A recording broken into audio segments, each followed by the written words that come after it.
সকল শহীদদের প্রতি বিনম্র শ্রদ্ধা ও দেশবাসীকে সালাম জানিয়ে, যারা বিশেষ করে এখন অনলাইনে বিভিন্ন কথাবার্তা বলেন তাদেরকে বলবো একটু চিন্তা ভাবনা করে কথা বলাই উচিত। আমাদের একটি প্রিয় বাংলাদেশ, এই বাংলাদেশ দিয়ে ষড়যন্ত্র চলবে, এটাই স্বাভাবিক।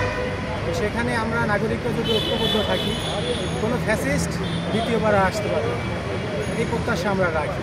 তো সেখানে নিজেদের ভিতরে এই কে হচ্ছে মাস্টার মাইন্ড, কে হচ্ছে বিভিন্ন বিষয় নিয়ে যদি আমরা মতনৈক্য সৃষ্টি করে নিজেদের ভিতরে ফাটল তৈরি করি, আশা করি এতে ভালো কিছু বই আনবে না।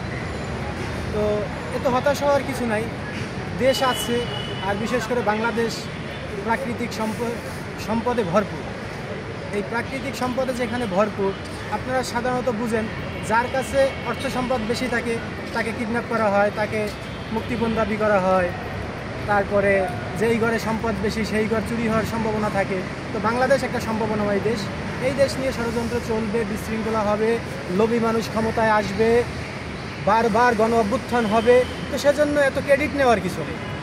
জুলাই গণ অভ্যুত্থানে ছাত্র, সাধারণ জনতা সবাই মাঠে নেমে আসছে।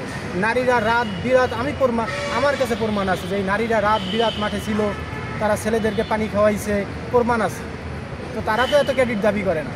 আপনারা এই ক্রেডিটের রাজনীতি করেন, যাই করেন, এর ভিতরে সত্যকে তুলে আনেন। আর আজ আমাদের সাংবাদিক ভাইরা তাদের সত্য প্রকাশ করতে গিয়ে, মাদকের বিরুদ্ধে কথা বলতে গিয়ে তারা দেখা যাচ্ছে তাদের খুনের শিকার হতে হচ্ছে, লাঞ্ছনার শিকার হতে হচ্ছে, এমনকি তারা বৈষম্যের শিকার হচ্ছে। কোন বিটের কে সাংবাদিক, এই ধরনের বিভিন্ন বৈষম্য সৃষ্টি হচ্ছে। তো এ দিয়ে বারবার আমাদের সমস্যার সম্মুখীন হতে হবে। আমাদের দেশ আগাবে না। যদি দেশ আগাতে চাই, আমরা ভালো থাকতে চাই, তাহলে আমার একটাই আহ্বান, রাজনীতিবিদ হন, সাধারণ জনতা হন, প্রত্যেকেই দেশপ্রেমিক হন। দেশ আমার ভালো থাকলে আমরা ভালো থাকব। আর দেশ ভালো রাখার জন্য সাংবাদিকদের সম্মান করুন, তাদের পেশার যথাযথ মূল্যায়ন করুন, এই আশা ব্যক্ত রেখে আমি আমার আমরা দেখেছি যে গাজীপুর যে একজন সাংবাদিককে প্রকাশ্যে কুপিয়ে হচ্ছে, সে বিষয়ে আপনি কি চাচ্ছেন? গাজীপুরে মাত্র একটি ঘটনা না, তুহিন ভাই সহ আরও বিভিন্ন ঘটনা হয়েছে ইতিমধ্যে আমরা জানতে পারছি। এজন্য আমরা খুবই ব্যথিত।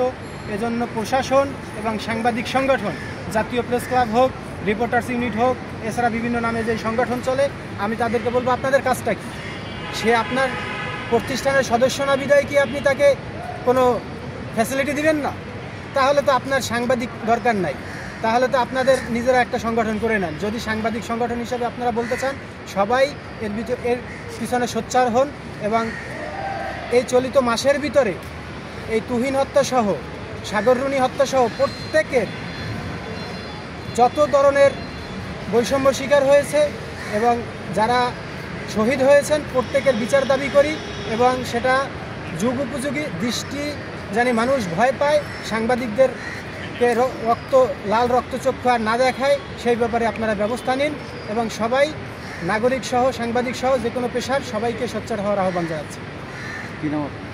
আমি তারিকুল ইসলাম।